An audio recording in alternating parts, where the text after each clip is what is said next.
আলহামদুলিল্লাহ গণমানুষের নেতা হাজী আকম বাহাউদ্দিন বাহার উনি আমাকে বলেছেন, ওনার নির্দেশ দিয়েছেন আমাকে মাঠ পর্যায়ে কাজ করার জন্য, এবং 2 তারিখ যে বিধি অনুযায়ী 2 তারিখ মনোনয়ন জমা দেওয়ার জন্য উনি নির্দেশ দিয়েছেন।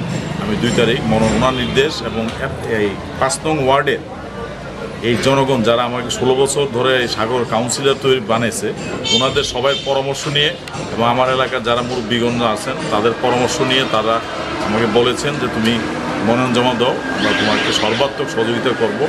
যে বিগত যেভাবে দিন করে আসছি, আগামীতে সামনে যে নির্বাচন আসতেছে ওই নির্বাচনে সর্বাত্মক সহযোগিতা আমরা তোমাকে করব।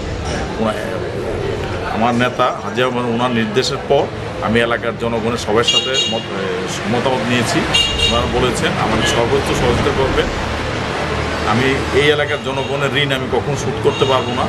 ওনারা আমাকে দিনে দিনে ঋণের পরিমাণ শুধু বেড়ে যাচ্ছে। ওনাদের ঋণ পরিশোধ করার জন্য আমি আবারও চেষ্টা করব সর্বাত্মকভাবে মানুষের এই সুখে দুঃখে সেবা করার জন্য।